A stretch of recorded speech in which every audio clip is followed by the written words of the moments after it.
سلام يسوع. في سؤال بيقول: إلى من كان الله يوجه كلامه في رؤيا 2:13 حين قال: أنا عارف أعمالك وأين تسكن حيث كرسي الشيطان؟ أين هو كرسي الشيطان الآن؟ ومن هو الشهيد الأمين أنتباس الذي تكلم الله مع يوحنا الرائي في نفس الإصحاح؟ يا صاحب السؤال، سفر الرؤيا سفر رمزي، ورمزي بيشاور على مواضيع ويتكلم عن 3 حقبات. الإصحاح الأول عن الذي كان المسيح يسوع اللي تمم الخلاص وبيتمشى في وسط ال7 مناير. الإصحاح الثاني والثالث بيتكلم عن تاريخ الكنيسة في 7 حقبات. الكنيسة واحدة لكن هتمر ب7 مراحل. المرحلة الأولى أفسس، عصر الرسل، المحبوبة أو المرغوب فيها. الكنيسة الثانية سميرنا، يعني المر، وده عصر الاستشهاد، ابتدى باسطفانوس وانتهى ببطرس خاتم الشهداء. المرحلة الثالثة اللي انت بتسألني فيها برغامس، وكلمة برغامس يعني قرين أو اتحاد. ابتدت المسيحية تتحد بالفكر البشري، وده خطر جدا، لأن فكر السماء حاجة وفكر البشر حاجة، ودي نتج عنها البدع والهرطقات. الرابعة سياتيرا. سياتيرا عن مسرح، اللي ينقسمت فيها الكنيسة إلى كاثوليك وأرثوذكس، شرقية وغربية. بعد كده جت ساردس اللي هي ظهور البروتستانتية. أما المرحلة السادسة والسابعة دي حالتين آخر الأيام اللي احنا الآن عايشين فيهم. فيلادلفيا يعني المحبة الأخوية، النهضة، انتشار الإيمان في كل مكان، يكرز ببشارة الملكوت. أظن أكبر عصر فيه إيمان وإعلان لتفسير كلمة الله في كل العالم الأيام اللي احنا فيها. وال7 مصاحبة ليها ليوديكيا، الشعب المرتد أو الراجع. وليوديكيا ده عصر الارتداد، لأن بيظهر دلوقتي المرتدين كتير واللي بيمشوا ورا الفكر الغريب كتير. وقال الجاهل في قلبه ليس الله، وده الناس الكتير اللي طلعوا، وبنشوف منهم كثيرين من الناس الذين لا يؤمنوا دلوقتي بوجود الله. دول ال7 مراحل. فهنا انت بتسأل سؤال بيقول له: أين تسكن حيث كرسي الشيطان؟ ايه هو كرسي الشيطان؟ العالم اللي احنا عايشين فيه، الكرة الأرضية. كان آدم هو رئيس العالم.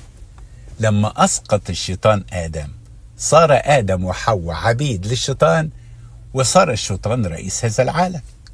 ويسوع ذكر الحكاية دي 3 مرات. يعني يقول لك رئيس هذا العالم آتي وليس ليس له في شيء. الآية الثانية: رأيت رئيس العالم ساقطا كالبرق من السماء. الآية الثالثة: لأن رئيس هذا العالم قد دين. ورئيس العالم لما جاي يجرب يسوع أراه ممالك الأرض كلها، لأن ده الكرسي بتاعه، ومجدها، وقال: هذه ملك لي. لو ما كانتش ملك ليه كان ربنا اعترضه، لأنه هو خدها بالحيلة لآدم الذي أخضع الدنيا في البطل. لكن المسيح كإنسان سيستردها، وسيستردها في آخر الأيام.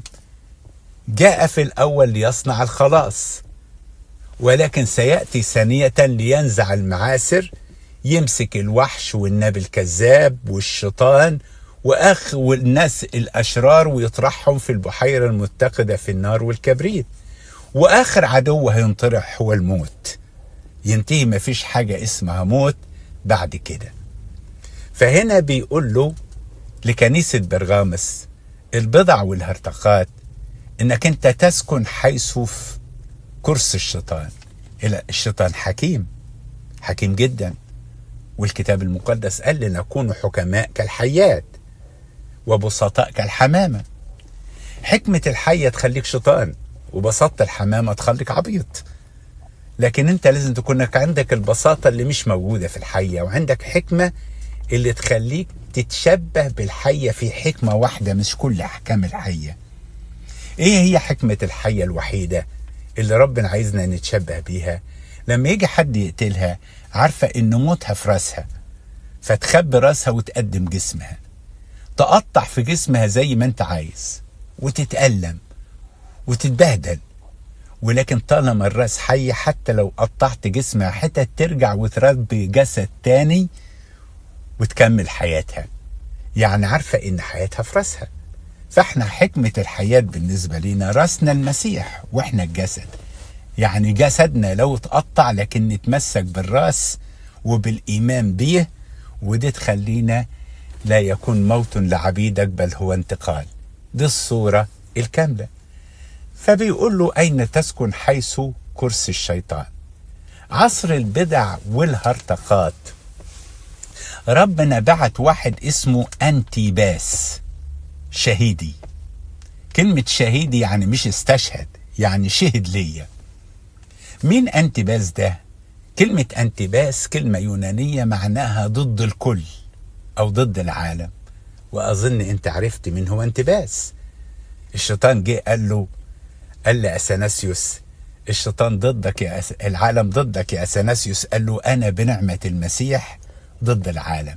لذلك أطلقت الكنيسة على القديس أثناسيوس الرسولي، يعني اللي حافظ على إيمان الرسل، واللي كان السبب في وضع قانون الإيمان بالنسبة لنا. لولا كده كان الشيطان بهدلنا بالأفكار والبدع والهرطقات من أريوس وأبولونوريوس وخلق دنيا وكل الأمور دي. يسوع يبارك حياتك. واحد بيقول قدسك اتكلمت عن جوج ومجوج، ممكن تشرح لنا أكثر عنهم؟ لأن أسمع عنهم من كتيرين إنهم محبوسين وهيطلعوا في آخر الأيام ويأكلوا البني آدمين. هل هم موجودين في الإنجيل؟ لأن أنا شفت على التيك توك آية بتتكلم عن جوج ومجوج، فطبعا أنا ما بصدقش كل حاجة بتنزل على التيك توك، لأن في حاجات ممكن تكون مش من عندنا. شوف يا صاحبة السؤال، جوج ومجوج اللي هي روش وماشك وتبال، يعني روسيا وموسكو وتباليسك. فروسيا هي جوج، ومجوج مجوج يعني المتحدين بيهم. في آخر الأيام في انت عارف في حاجة اسمها الغرب والشرق، والشرق والغرب ضد بعض دايما. الغرب كان بقيادة أمريكا والشرق بقيادة الاتحاد السوفيتي. الاتحاد السوفيتي سقط، وروسيا بتحاول تجمع حواليها دول يتحدوا مع بعض، بس مش زي الاتحاد السوفيتي اللي كان قبل كده. زي ما الاتحاد السوفيتي سقط بعد 70 سنة، أمريكا في يوم من الأيام هتسقط قوتها. امرأة جالسة على الوحش. أمريكا والوحش اللي هي أوروبا بيحبوا إسرائيل. روسيا والشرق بيكرهوا إسرائيل، والدول العربية كلها والدول الإسلامية ما بيحبوش إسرائيل. لكن اللي حامي إسرائيل منهم هي أمريكا وأوروبا. لما تسقط أمريكا، إسرائيل بطبيعتها تتحد بالأغلى، يعني كانت الحليف لبريطانيا العظمى. لما أمريكا ظهرت على بريطانيا خلعت من بريطانيا واتحدت بأمريكا، ولما أمريكا تقع هتتحد بأوروبا مرة تانية. أوروبا هيبقى ليها الوحش اللي هيعمل الإمبراطورية يرجعها باتحاد كامل. النبي الكذاب ده هو ملك لإسرائيل أو رئيس لإسرائيل، وهيكون رجل دين. هيتحدوا مع بعض، هيبني لهم الهيكل. وطبعا ده حاجة ما تسرش لا الشرق ولا البلاد العربية ولا الإسلامية.